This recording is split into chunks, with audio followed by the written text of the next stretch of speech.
नमस्कार, सरोकार संवादमा यहाँलाई स्वागत छ। म श्रीकृष्ण नेउपाने। आज हामी लोकतान्त्रिक गणतन्त्रमा दलहरू बीचको आन्तरिक एकता र दलीय चरित्र स्खलित हुँदाखेरि व्यवस्थामाथि कसरी प्रहार हुन्छ र व्यवस्था प्रति नागरिकहरूको विश्वास किन गुम्दै जान्छ भन्ने विषयमा बढी केन्द्रित हुनेछौँ।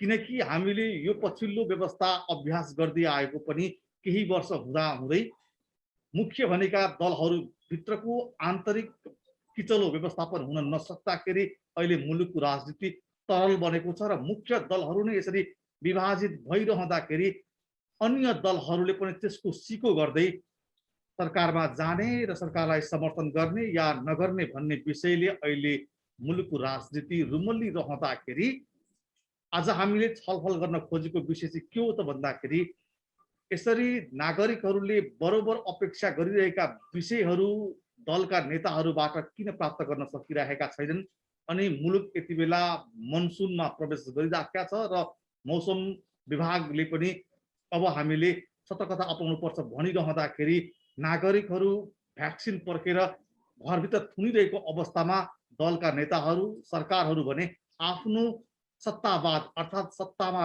बस्ने र सत्तामा रहिरहने यिनै राजनीतिमा रुमली रहँदाखेरि नागरिक आजित भएका छन्। तसर्थ यस्तो किसिमको लोकतन्त्रलाई हामीले अब कसरी जोगाउन सक्छौँ र नेपालभित्रका दलीय व्यवहार उनीहरूका आचरण र स्वभावका बारेमा आज छलफल गर्दैछौँ। यसका लागि आज मसँग हुनुहुन्छ एकजना राजनीतिक विश्लेषक बुद्ध छिरिङ मोक्तान। मोक्तानज्यू नमस्कार, स्वागत छ कार्यक्रममा यहाँलाई। हजुर नमस्कार, धन्यवाद छ। मैले भूमिकामा धेरै कुराहरू यहाँलाई सुनाए, यद्यपि कहाँबाट सुरु गरौँ भने अहिले जसरी मुलुकभित्र एक किसिमको स्पष्ट झन्डै 2/3 बहुमतको सरकार बनिसकेको अवस्थामा अब चाहिँ 5 वर्ष सरकार अगाडि बढ्ला, यही सरकारले नागरिकका दुःख सुखमा साथ देला भन्ने किसिमको जुन अपेक्षा नागरिकको थियो त्यसको विपरीत यति ठुलो सरकारको नेतृत्व गरेका प्रधानमन्त्रीले नै दल फुटाउनु पर्ने अवस्था आयो, अरू दलका मानिसहरूलाई पनि फुटाएर आफूसम्म ल्याउनु पर्ने अवस्था आयो। के कारणले यस्तो भइराखेको छ, तपाईले कसरी बुझ्नु भएको छ यसलाई? यसको पछाडि हामीले दार्शनिक रूपमा हामी कार्यकारणको श्रृङ्खला खोज्ने भन्छौँ, कज एन्ड इफेक्ट भन्छौँ नि।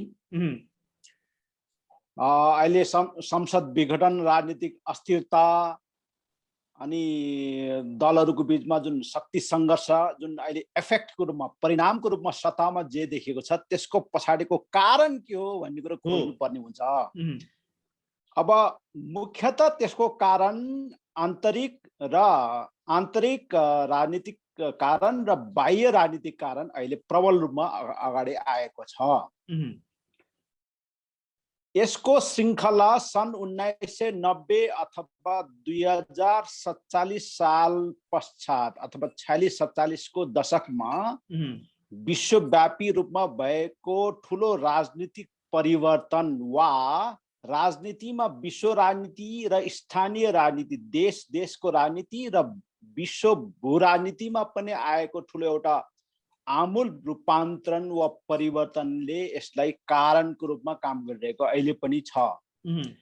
अब त्यो के थियो त? सन् 1990 को दशकमा त्यस्तो कस्तो किसिमको परिवर्तन भयो जुन परिवर्तनले अहिलेसम्म विश्व राजनीति र देश बीचको राजनीतिलाई एक किसिमको ट्रान्जिसनकै फेजमा राखिराखेको छ भन्दाखेरि त्यो परिवर्तन के थियो भने विश्वमा त्योभन्दा अगाडि जुन विचारधाराको आधारमा एउटा ग्रान्ड न्यारेटिभ महाभाष्यको आधारमा मानव मुक्ति, मानव जीवनलाई उन्नत बनाउने, सर्वोत्तम बनाउने, सुखी बनाउने, समृद्ध बनाउने भनेर जुन राजनीतिज्ञहरूले, बौद्धिक समाजले ब्रह्माण्डमा जति एउटा ठुलो महाभाष्यहरू निर्माण गरेको थिए, विशेष गरेर उदारवादी लोकतन्त्रको र सर्वहारा साम्यवादी व्यवस्थाको दुईटा महाभाष्य निर्माण गरेको थियो। त्यो दुईटा महाभाष्यको औचित्य सन् 1990 पछि समाप्त भयो। समाप्त भएपछि के भयो भने त्यो महाभाष्यको वरिपरि गोलबद्ध भएर विश्व राजनीतिहरू विभाजित भएर आफ्ना अन्तर्क्रिया सङ्घर्ष गरिरहेको फ्रेमवर्क जुन फ्रेमवर्क थियो जसलाई शीत युद्ध पनि भन्ने गर्थे, त्यो फ्रेमवर्कको अन्त्य भएपछि राजनीतिमा नयाँ प्याराडाइम विकास भयो, जुन प्याराडाइमलाई चाहिँ सभ्यताको सङ्घर्ष, क्लास अफ सिभिलाइजेसन्स भनेर नामकरण गरियो।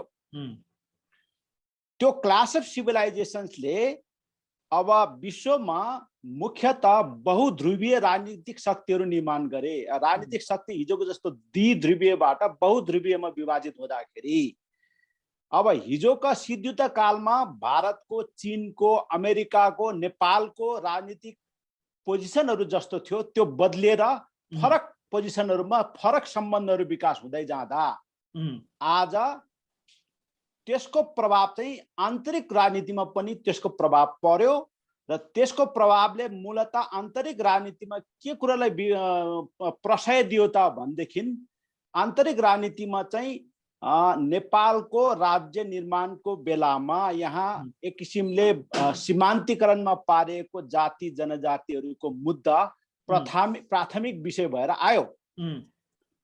त्यो मुद्दा प्राथमिक विषय भएर आउँदाखेरि त्यो मुद्दालाई यहाँको लिबरल डेमोक्रेट्सहरूले, उदार लोकतन्त्रवादीहरू, नेपाली काङ्ग्रेसले त्यसलाई चाहिँ अस्वीकार गर्दा, त्यो मुद्दाप्रति अनुदार दृष्टि राख्दाखेरि कम्युनिस्टहरू, उग्र वामपन्थी नेपाल कम्युनिस्ट पार्टी माओवादीले त्यो मुद्दालाई पुँजीकृत गरी, त्यो मुद्दाको त्यो जनतामा भएका असन्तुष्टिहरूलाई पुँजीकृत गरी शक्ति विस्तार भएर नेपालको राज्यमा नेपाललाई गणतन्त्रात्मक युगसम्म लैजाने एउटा नयाँ धक्का दियो, राजनीतिक धक्का दियो। त्यो धक्कामा अन्तर्राष्ट्रिय शक्तिहरूको पनि सहयोग रह्यो, उनीहरूको आफ्नै किसिमको स्वार्थको लागि सहयोग रह्यो। एकैछिन रोकेँ मैले, यो पृष्ठभूमि यसको अब अहिले चाहिँ हामीले ठ्याक्कै जनताले अहिले आम मानिसले दिनानुदिन गरिरहेको गुनासो चाहिँ के हो भन्दाखेरि यतिको हुँदाखेरि पनि सरकार जसरी चाहिँ 5 वर्ष टिक्ला भन्ने किसिमको अपेक्षा थियो हाम्रो, त्यही अनुसारले हामीले उनीहरूलाई मत दिएर पनि पठायौँ। तर अहिले जसरी सत्तावाद अझ बढी उन्मुख भइरहेका छ र दलहरू आफू नै मिल्न नसकेर यो किसिमको अवस्था आयो भन्ने जुन गुनासो गर्छन् नि नागरिक हो, यहाँबाट चाहिँ हामी कुराकानी गरौँ ताकि हामीलाई सुन्ने दर्शकले पनि यो अहिलेको समस्याको कारण चाहिँ बुझ्न सकुन्। तसर्थ यो जुन निर्वाचन पछाडि एउटा ठुलो शक्ति बनेर आएको थियो नेकपा, र त्यो नेकपा पनि अन्ततः अदालतसम्म पुग्नु पर्यो र त्यसले अदालतको फैसला अनुसार फेरि पहिलेकै अवस्थामा फर्कियो। यी तमाम कारणहरू कसरी चाहिँ सिर्जित भएका हुन्? यी तमाम परिणामहरू तपाईँले जुन व्याख्या गर्नुभयो, यी सबै परिणामहरू, इफेक्ट्सहरू हामीले अहिले नेपाली राजनीतिको सतहमा देखिरहेको छ। त्यो सतहमा देखिरहेको परिणामहरूको कारण भनेकै नेपालमा संविधान, जुन 72 सालको संविधान जारी भयो, जुन संविधान एउटा कम्प्रोमाइज डकुमेन्ट थियो, त्यो संविधान कम्प्रोमाइज सबै शक्तिहरूको, अघि भनेको जस्तो मैले जुन विभिन्न शक्तिको अन्तर्विरोध यहाँ सृजना भएको थिए, ती सबै शक्तिहरूको कम्प्रोमाइज डकुमेन्टको रूपमा जारी भए तापनि त्यो संविधानले नेपाललाई एउटा निर्दिष्ट दिशामा लान सकेन। नसक्दाखेरि त्यो कस्तो किसिमको कम्प्रोमाइज भयो भने त्यहाँबाट कुनै पनि शक्ति, कम्युनिस्ट शक्ति र पुँजीवादी शक्ति, दुईटा शक्ति त छन् हेर्नुहोस् नेपालमा। एउटा कम्युनिस्ट शक्ति छ, अर्को उदार पुँजीवादी शक्ति छ नेपाली काङ्ग्रेसले नेतृत्व गरेको, र वामपन्थी कम्युनिस्ट शक्तिहरू छन्। यो वामपन्थी कम्युनिस्ट शक्तिहरूले त्यो संविधानको जगमा टेकेर अब उनीहरूले एउटा सङ्घीय उनीहरूको आफ्नो गणतन्त्रात्मक जनवादी गणतन्त्रको व्यवस्थातिर लैजाने प्रयत्न गर्ने कुरा भइहाले। अब पुँजीवादी गणतन्त्रको पक्षधरहरू जुन नेपाली काङ्ग्रेसको नेतृत्वमा थिए, उनीहरूले चाहिँ यसलाई चाहिँ यथास्थितिमा राखिराख्ने एउटा प्रयत्न गर्ने कुरा, लोकतान्त्रिक पुँजीवादी गणतन्त्रमै राखिराख्ने एउटा प्रयत्न गरिराख्ने कुरा, शक्ति सङ्घर्ष त्यहाँ थियो। तर जब दुईटा कम्युनिस्ट पार्टी नेकपा एमाले र नेकपा माओवादी केन्द्र अथवा एकीकृत नेकपा माओवादी केन्द्रको बिचमा एकता भएर नेकपा नेपाल कम्युनिस्ट पार्टी निर्माण भयो, त्यसपछि यो संविधानमा जुन सन्तुलनको रूपमा, शक्ति सन्तुलनको रूपमा राखिएको संविधानमा शक्ति अब त सन्तुलन भन्दा फरक भयो। अब कम्युनिस्टहरूको शक्ति बलियो भयो, अनि बलियो शक्तिले त आफ्नो विचारधारामा राज्यलाई लैजान खोज्ने त स्वाभाविक कुरा हो। त्यसैले गर्दा उनीहरूले भू राजनीतिमा पनि उत्तरतिरको चिनिया कम्युनिस्ट पार्टीसँगको साझेदारी स्थापित गर्दै विश्व अर्थ राजनीतिक व्यवस्थामा चीनले प्रस्ताव गरेको बेल्ट एन्ड रोड इनिसिएटिभको माध्यमबाट सुखी नेपाली समृद्ध नेपाल बनाउने चाहना आकांक्षालाई प्रदर्शित गर्दै अन्ततः एउटा जनवादी गणतन्त्रको कालान्तरमा जनवादी गणतन्त्र स्थापित गर्ने कम्युनिस्टहरूको भित्री इच्छा छ त्यतातिर लैजान खोज्दाखेरि डेमोक्रेटिक एलायन्स लोकतान्त्रिक विश्व जो नेपाल निर्माणमा आन्तरिक लोकतान्त्रिक शक्ति नेपाली काङ्ग्रेस लगायतका लोकतान्त्रिक शक्ति र विश्वले जुन विश्वमा पनि लोकतान्त्रिक एलायन्स डेमोक्रेटिक एलायन्ससँग हाम्रो जुन परम्परागत लामो साझेदारी थियो अथवा नेपाल राज्य बनेदेखिको साझेदारी थियो ती शक्तिहरू कम्युनिस्टसँग रुष्ट भए सशङ्कित भए नेपालको कम्युनिस्ट शक्तिसँग र कम्युनिस्ट शक्तिलाई छेदविच्छेद पार्नुपर्ने वा त्यसलाई टुक्रा टुक्रा पार्नुपर्ने त्यसलाई कमजोर पार्नुपर्ने एउटा एजेन्डा त्यहाँ बन्यो त्यो अनुभव गर्यो त्यो अनुभव हुँदाखेरि त्यसको लागि उपयोगी पात्र कहाँबाट जन्माउने त भन्दाखेरि काङ्ग्रेसबाट नेपाली काङ्ग्रेसको बाह्य आक्रमणबाट कम्युनिस्टहरू झन् शक्तिशाली हुँदै गए र त्यसपछि कम्युनिस्ट पार्टीभित्र नै विग्रह र फुट ल्याउनु पर्ने अवस्थामा आउँदाखेरि त्यहाँभित्र कम्युनिस्ट पार्टीभित्र केपी ओली र प्रचण्डको बिचमा जुन एउटा व्यक्तित्वको टक्राउ थियो त्यो व्यक्तित्वको टक्राउलाई बिचमा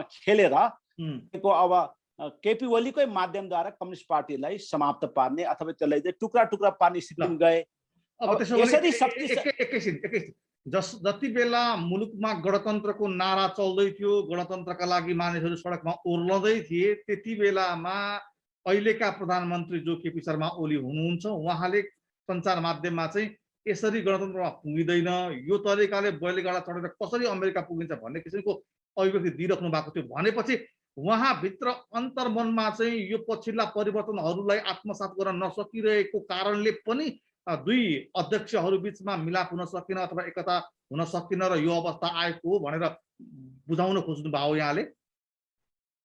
त्यो हो नै किनभने त्यसमा तपाईको केपी ओलीको राजनीतिक कन्भिक्सन पोलिटिकल कन्भिक्सन अहिले विगत एक वर्षदेखि त्यसमा ठुलो डिपार्चर भयो। उनी अब आइडियलिस्ट पोलिटिक्स विचारधाराको राजनीतिबाट व्यवहारको राजनीति तपाईको एउटा रियलिस्ट पोलिटिसियन भन्छ नि रियलिस्ट धारमा तपाईको यथार्थवादी राजनीतिमा गए। यथार्थवादको राजनीतिको यथार्थवाद त अहिले संसारमा मानिसले कुनै अघि भनेको महाभाष्य मार्क्सवाद लेनिनवाद समाजवादको भाष्य उदार पुँजीवादको भाष्य उदार लोकतन्त्रको यो भाष्य यो 20औं शताब्दी 19औं शताब्दीमा युरोपले निर्माण गरेको भाष्यमा त मान्छेको कुनै इच्छा पनि छैन चाहना पनि छैन। युनिभर्सिटीको प्रोफेसर र तपाईको न्युजपेपरको कलमनिस्टलाई बाहेक त्यो विषयमा कसलाई वास्ता छ त्यो कसैले वास्ता छैन। मानिस त आफ्नो अहिले पहिचान आफ्नो संस्कृति आफ्नो सभ्यताको खोजीमा गए नि। त्यो 1990 पछि त्यो मानिसको चाहना बढी पोलिटिकको तहमा समाजको आधारभूत तहमा मानिसको चाहना इच्छा र आत्मिक चाहना मान्छेको सोल एफिनिटी भन्छ नि अंग्रेजीमा मानिसको आत्मिक चिन्तन र आत्मिक खोज चाहिँ आफ्नो संस्कृति आफ्नो पहिचान आफ्नो धर्म आफ्नो सभ्यता आफ्नो पुर्खा आफ्नो मूल आफ्नो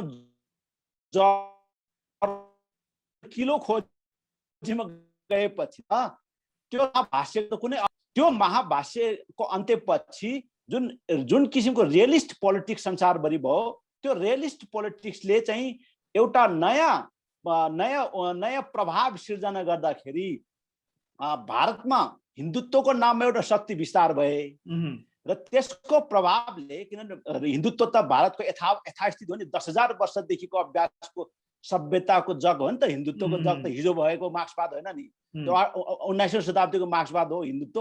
राम्रो होला खराब होला त्यो आफ्नो ठाउँमा छ तर हिन्दुत्वको ज्ञान हिन्दुत्वको सभ्यताको जग त 10,000 वर्षको छ। त्यो त्यस्तो गहिरो अभ्यासबाट आएको लामो ऐतिहासिक अभ्यासबाट आएको जब विचारधारा सभ्यताको जगबाट नयाँ राजनीतिक शक्तिहरू निर्माण भए किनभने मार्क्सवाद र उदारवाद त यी सबै पुराना सभ्यता र पुराना पहिचान संस्कृतिलाई निषेध गरेर नयाँ वैज्ञानिक सभ्यता विकास गर्छ भनेर यिनीहरूले दाबी गरेको हो नि त। तर यिनीहरूको वैज्ञानिकता असफल भएपछि तथाकथित वैज्ञानिकताले मान्छेले चित्त बुझाउन नसकेपछि त त्यो पनि एकजनालाई होइन दुईजना होइन संसारभरिको मान्छेले अमेरिकामा युरोपमा विकसित अविकसित सबै ठाउँमा त्यस्तो चित्त बुझाउन नसक्ने अवस्थामा आइसकेपछि त संसारको राजनीति रियलिस्ट पोलिटिक्समा जाँदाखेरि केपी ओलीले अहिले त्यो रियलिस्ट धारको पोलिटिक्सलाई पक्रियो र उनी ट्याक्टिकली त्यो पक्रेर उसले जुन ट्याक्टिकल मुभहरू कार्यनीतिक चालहरू चाल्दाखेरि त्यो कथित महाभाष्यको नाममा जनतालाई फेरि नयाँ रणभुल्लामा पारेर आफ्नो स्वार्थ मात्र सिद्ध गर्न खोज्ने जुन यो एकाडेमिक पोलिटिसियनहरू छन्, यो एकाडेमिक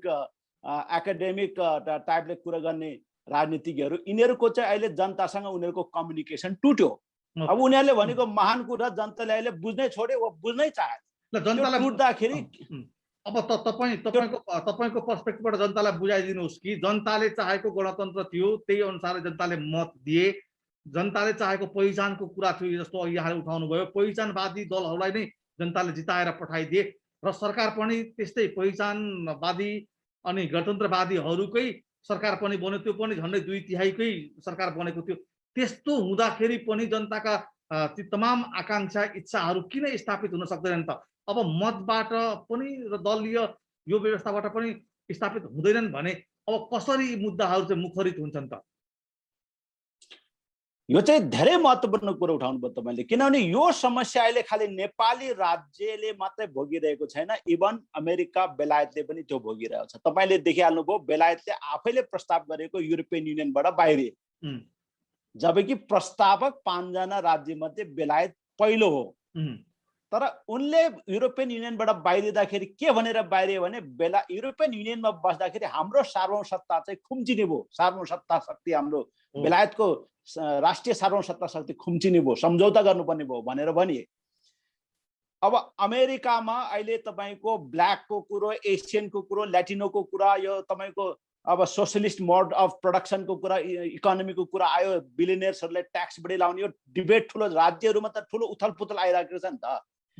त्यो हिसाबले हेर्दाखेरि नेपाली राज्य कस्तो बनाउनु पर्छ 21औं शताब्दीमा, कसरी यसको पुनर्संरचना हुनुपर्छ भन्ने कुरामा खासै गहिरो बहस र संवाद नगरिकन हतारमा सम्भ्रान्त राज्य सम्भ्रान्तहरू, चाहे त्यो कम्युनिस्ट कित्तामा विभाजित भएको होस् वा चाहे त्यो कांग्रेसको कित्तामा विभाजित भएको होस्,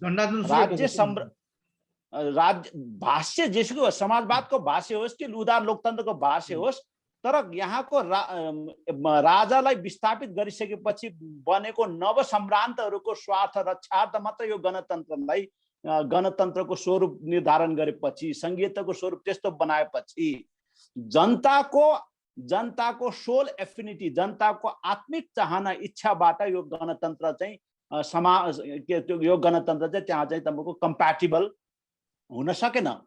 नसक्दाखेरि के भयो भने, अब नसक्दाखेरि जनताको असन्तुष्टि आफ्नो ढङ्गले प्रखर रूपमा उदय भइराख्ने कुरा, त्यो अन्डरनिथमा तपाईको इन्फ्रास्ट्रक्चर भन्छ नि, अधिरचनामा जनताहरू आन्दोलित हुने कुरा, असन्तुष्टि हुने कुरा, राज्यप्रति कुनै विश्वास नरहने कुरा निरन्तर जारी रहे र फेरि उपरी संरचना, शक्तिको उपरी संरचनामा सम्भ्रान्तहरू एक आपसमा कसले कसलाई विस्थापित गर्ने, कसले कसलाई समाप्त पार्ने भन्ने किसिमको लडाइँमा फेरि प्रवेश भयो। त्यो प्रवेशमा दुईटा धार भयो, फेरि त्यहाँ पनि उदार पुँजीवादी र कम्युनिस्टहरूको बिचमा त लडाइँ त जारी रह्यो। त्यो किनभने त्यहाँ त्यो लडाइँ त समाप्त भएन। झन् त्यसमाथि पनि कम्युनिस्ट पार्टीले दुईटा बराबरको शक्ति आर्जन गरेर जुन भूराजनीतिक रूपमा चीन र रसियाले प्रस्ताव गरेको न्यू वर्ल्ड अर्डर, नयाँ विश्व प्रणालीभित्र छिर्ने भनेर जुन प्रयत्न गरियो, त्यो प्रयत्न त एउटा दुस्साहस थियो नि, किनभने नेपाल त 100औं वर्षदेखि एउटा डेमोक्रेटिक वर्ल्ड अर्डरभित्र बसेको हो नि त। त्यहाँबाट एकै रातमा त छिर्न सक्दैन नि उ त, होइन? त्यस्तो किसिमको कम्युनिस्टहरूको यो एडभेन्चरिजम, दुस्साहसवादी चरित्र र रेकलेसनेस, उनीहरूको फरेन पोलिसीमा तपाईको उनीहरूको विदेश नीतिमा चाहिँ जुन देखिन्छ रेकलेसनेस, त्यसले गर्दाखेरि चाहिँ के भयो भने कम्युनिस्ट शक्ति यहाँ इन्ट्याक्ट रहन सकेन। नसक्दाखेरि अब केपी ओलीले के गर्यो भने, अब उ त त्यसपछि उसले त्यो तथाकथित महाभाष्यको राजनीतिबाट ऊ रियलिस्ट पोलिटिक्समा आएर, ऊ यथार्थवादी राजनीतिमा आएर, अब त्यसपछि अहिलेको राजनीतिमा के चल्छ भने मान्छेले आफ्नो धर्मको कुरा गर्छ, संस्कृतिको कुरा गर्छ, पहिचानको कुरा गर्छ, त्यसले सभ्यताको कुरा गर्छ। र हिन्दू सभ्यता चाहिँ दक्षिण एसियाको प्रमुख र डोमिनेन्ट सभ्यता हो। जियो पोलिटिक्समा हिन्दू सभ्यता मार्फत निर्माण हुने जुन पावर कन्स्टिट्युएन्सी छ, शक्तिको जुन एउटा कन्स्टिट्युएन्सी छ, क्षेत्र छ, त्यसलाई ग्लोबल पावरले एक्सेप्ट गर्छ, त्यसलाई अस्वीकार गर्न सक्दैन। त्यो भनेपछि त्यो हिन्दू सभ्यतासँग न्यू एलायन्स बनाएर नेपालको राष्ट्रिय राजनीतिले, देशीय राजनीतिले, आन्तरिक राजनीतिले यो दक्षिण एसियाको भू राजनीतिक रूपमा जुन हिन्दू सिभिलाइजेसनल पोलिटिक्स निर्माण भयो, भारतले आफैलाई जुन ढङ्गले सिभिलाइजेसनल स्टेट दाबी गर्यो मोदी पछि, उनले आफैलाई सभ्यतात्मक राज्य दाबी गर्यो, त्योसँग चाहिँ सहकार्य गरेर नयाँ किसिमको विश्व व्यवस्था भित्रबाट नयाँ किसिमले आफ्नो राजनीतिलाई, नेपाल भित्रको राजनीतिलाई पुनर्संरचना गर्ने काममा चाहिँ केपी ओली गए। त्यो धारमा केपी ओली जाँदाखेरि एउटा ध्रुवीकरण, शक्तिको एउटा नयाँ ध्रुवीकरण त्यहाँ सुरु भयो र हिजोको वामपन्थीहरू र मध्य वामपन्थी, सेन्टर लेफ्टिस्टहरू र सेन्टर लेफ्टहरूको त्यहाँ नयाँ ध्रुवीकरण बन्यो। त्यसमा बाबुरामजी र बाबुरामजी र हाम्रो चाहिँ उपेन्द्रजीहरू र के अरे पुष्पकमल दाहालजीहरूको एउटा ध्रुवीकरण बन्यो। अब त्यो कथित वाम ध्रुवीकरण भनेर उहाँले भनेको थियो, उनीहरूले अझ माधव नेपालकै शब्दमा भन्ने हो भने नयाँ कम्युनिस्ट केन्द्र, क्रान्तिकारी कम्युनिस्ट केन्द्र बनाउने प्रोजेक्ट त असफल भइसक्यो। किनभने माधव नेपालले त्यो कम्युनिस्ट केन्द्रको प्रोजेक्ट भित्रबाट सर्भाइभ हुन नदेखेपछि माधव नेपालको धेरै साथीहरू त केपी ओलीसँग नेगोसिएसन गर्नेतिर गइसके। यस्तो परिस्थितिमा शक्तिको यस्तो जब टक्राउ हुन्छ, यस्तो बेलामा चाहिँ जनजीविकाको सवाल चाहिँ संसारभरि जहिले पनि जनजीविकाको सवालमा चाहिँ खासै ध्यान दिने अवस्था हुँदैन। भनेपछि जियो पोलिटिक्सलाई थोरै विश्लेषण गर्ने हो भने नेपालको सन्दर्भमा नागरिकले चाहे जस्तो तरिकाले गणतन्त्र र उनीहरूले चाहे जस्तोको पहिचानका मुद्दाहरू सजिलै स्थापित हुन सक्ने अवस्था चाहिँ निकै गाह्रो देखियो होइन त। अब नयाँ ध्रुवीकरणमा र नयाँ शक्ति सङ्घर्षमा नेपाललाई केपी ओलीले जबरजस्त रूपमा प्रवेश गराए र यो एकदम सोच विचारका साथ प्रवेश गराएको छ। र त्यसमा केपी ओलीको कन्फिडेन्ट के छ भने यो नयाँ ध्रुवीकरण र नयाँ शक्ति सङ्घर्षको जुन फेज सुरुवात गरेको छ त्यसमा केपी ओलीले आफू नै विजय प्राप्त गर्छ। यो ओली विद्याले जुन पार्टनरसिप गरेको छ अहिले होइन, त्यसमा ठाकुरजी र महतोजी पनि जोडियो।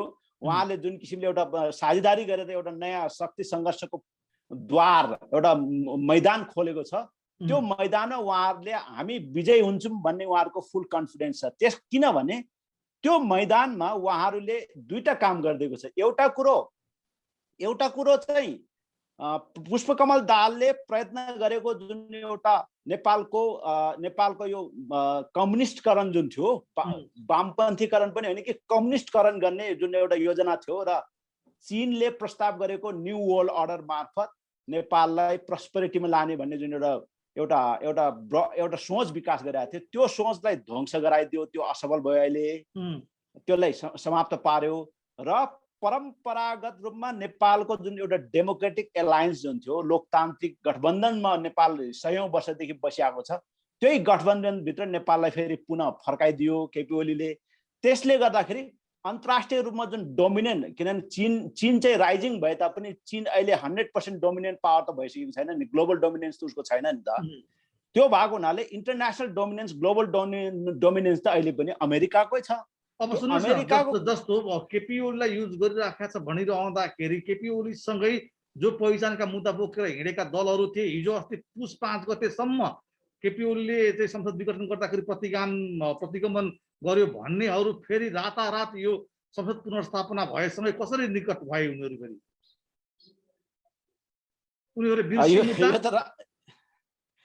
यो त मुद्दा बिर्सेको छैन। मुद्दा यो कार्यनीतिक रूपमा अहिले केपी ओलीले जुन किसिमले पोलराइजेसन गरायो, शक्तिको ध्रुवीकरण गराउँदै छ, त्यसमा खालि ओली मात्रै छैन, त्यसमा राष्ट्रिय अन्तर्राष्ट्रिय शक्तिहरूको ठुलो ब्याकअप छ होइन, त्यसमा ठुलो गठबन्धन छ। त्यो गठबन्धनले जुन शक्ति ध्रुवीकरण गराउँदै जान्छ, स्वाभाविक रूपमा जनता समाजवादी पार्टी, लोकतान्त्रिक धार र वामपन्थी कम्युनिस्ट धारको त्यहाँ दुईटा धार छँदै थियो हेर्नुहोस् होइन। बाबुरामजीले कम्युनिस्ट छोडे भने पनि उहाँको रुझान कम्युनिस्ट धारमै हो, उपेन्द्रजीको रुझान पनि कम्युनिस्ट धारै हो, अशोक राईको रुझान पनि कम्युनिस्ट धारै हो। अनि महन्त ठाकुर नेपाली काङ्ग्रेसको हुनाले ऊ जस्तो सुकै भयो नि उसले लोकतान्त्रिक बदल्न सक्दैन। र राजेन्द्र महतो हिजो समाज के अरे सद्भावना पार्टीबाट आएको हुनाले जस्तो सुकै भए पनि उसले पहिचानको मुद्दा उसले छोड्न सक्दैन। त्यसैले गर्दा उपप्रधानमन्त्री हुनसाथ राजेन्द्र महतोले बहुराष्ट्रिय राज्यको प्रस्ताव गरे होइन। त्यो बहुराष्ट्रिय राज्य भनेको यहाँभित्रको विविध पहिचानलाई राजनीतिक रूपमा पहिचान, खालि सांस्कृतिक रूपमा त्यसलाई पहिचान मात्रै गर्ने होइन कि पोलिटिकली नै पावर सेयरिङ गर्ने थ्योरी हो नि त बहुराष्ट्रवाद भनेको त। उम्, त्यो सिद्धान्त ल्याउन साथ कम्युनिस्ट र काङ्ग्रेसहरू तर्सेको हेर्नुहोस् त कसरी चाहिँ बरबराउन थाले। अब भने चाहिँ यस्तो त यहाँ त ठुलो अन्तरसङ्घर्ष, यहाँ त 3-4 किसिमको, यहाँ त अन्तरसङ्घर्षको रूप त धेरै किसिमको ध्रुवहरू छन्। ठिक छ, पावर ठिक छ। क्लास अब होइन, यो बहस लम्बिँदै जान्छ किनकि हामीसँग समय पनि छोटो छ। अब छोटोमा अन्तिममा पनि छौँ हामी, यो राजनीतिको अब यो दिशालाई, यो गतिलाई कसरी चाहिँ अगाडि लैजान सकिन्छ र यसलाई प्राण कसरी भर्न सकिन्छ अब यो नेपाली राजनीतिलाई अब यसको लागि चाहिँ छोटोमा? एउटा ब्रडर, यसको लागि जसरी हिजो माओवादी जनयुद्धलाई शान्तिपूर्ण प्रक्रियामा ल्याउनको लागि ब्रडर एलायन्स निर्माण भयो, एउटा सहमति, एउटा कन्सेन्सस सहितको ठुलो राष्ट्रिय अन्तर्राष्ट्रिय ब्रडर एलायन्स निर्माण भयो।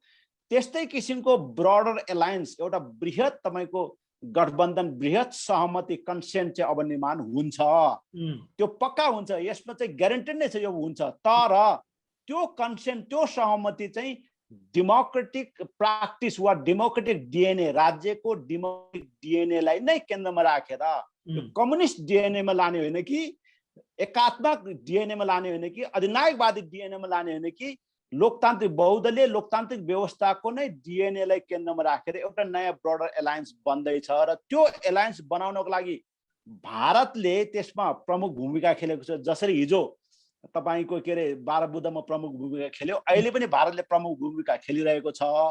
र त्यो एलायन्समा त्यो प्रोजेक्टमा चाहिँ चिनिया पक्षको अहिले कन्सेन्ट सहमति आएको छ, किनभने उसले त्यसलाई भत्काउनेतिर जाँदैन। तर त्यो एलायन्स निर्माण गर्ने क्रममा त आन्तरिक रूपमा शक्ति सङ्घर्षमा त कसको नेतृत्वमा हुने भन्ने कुरामा चाहिँ शेरबहादुरजी मेरो नेतृत्वमा हुनुपर्छ भन्ने दाबी गरिरहेछ। पुष्पकमल दाहालको पनि आफ्नै छ होला। बाबुरामले त प्रधानमन्त्री दाबी नै गरेको हो, अब सर्वदलीय सरकार बनाऊ, म यसको चाहिँ निकास दिन्छु भनेर भनेकै हो होइन। तर ओलीजीले चाहिँ सबैलाई पछाडिरहेको अवस्थामा सबै साथीहरू चाहिँ अहिले किङ कर्तव्य विमूढको अवस्थामा छ। तर ओलीजीलाई पनि सबैलाई बाहिर राखेर एक्लै अगाडि बढ्न सक्ने स्थिति त छैन। त्यहाँ भागुन त्यहाँ भित्र गिभ एन्ड टेक र तपाईँको यो बार्गेनिङ र पावर सेयरिङको कुरा चाहिँ जुन अन्डरनिथ हुन्छ नि, नदेख्ने ढङ्गले जुन बार्गेनिङ चलिरहेछ, त्यो कुनै न कुनै बिन्दुमा गएर त्यो सहमति बन्छ र त्यसले निकास पाउँछ जस्तो मलाई लाग्छ। भनेपछि यहाँको बुझाइमा आजको निष्कर्ष के निकाल्यो भने चाँडै एउटा अलायन्स बन्दैछ र त्यही अलायन्स मार्फत नै मुलुकले निकास पाउँछ, यही होइन त? अझ महत्त्वपूर्ण साथ न्यू पावर सेयरिङको एग्रिमेन्ट हुन्छ। किनभने 72 सालको संविधानले भारत लगायत केही शक्तिले असन्तुष्ट बनाएको हुँदाखेरि त्यो असन्तुष्टि कायमै राखेर नेपाल फेरि अगाडि बढ्न सक्दैन। नयाँ पावर सेयरिङको डकुमेन्टको रूपमा यो संविधानको संशोधन मार्फत हुन्छ कि पुनर्लेखन मार्फत हुन्छ कि एउटा नयाँ पावर सेयरिङको डकुमेन्ट फेरि बन्छ र त्यसको आधारमा चाहिँ नेपालले फेरि स्थायित्वको बाटोमा जान्छ। तर त्यो हुँदाखेरि नेपालले अब डेमोक्रेटिक धारभन्दा बाहिर जान सक्ने स्थिति चाहिँ नेपालको रहेन त्यो। हस्, समय र संवादका लागि हामीसँग जोडिनु भयो, यहाँलाई धेरै धेरै धन्यवाद। यहाँलाई पनि धेरै धन्यवाद अवसरको लागि। हजुर, सरोकार संवादमा आज हामीले मुलुकभित्रका दलहरूभित्र देखिएको आन्तरिक लोकतन्त्र र दलीय लोकतन्त्र मजबुत नहुँदाखेरि त्यसले राजनीतिमा पार्ने प्रभाव र मुलुकको समसामयिक विषयमा छलफल गर्यौं। यसका लागि आज मसँग हुनुहुन्थ्यो एकजना राजनीतिक विश्लेषक बुद्ध छिरिङ मोक्तान। हवस् त, आजको सरोकार संवाद यति नै। म श्री कृष्ण नेउपाने बिदा हुन्छु। नमस्कार।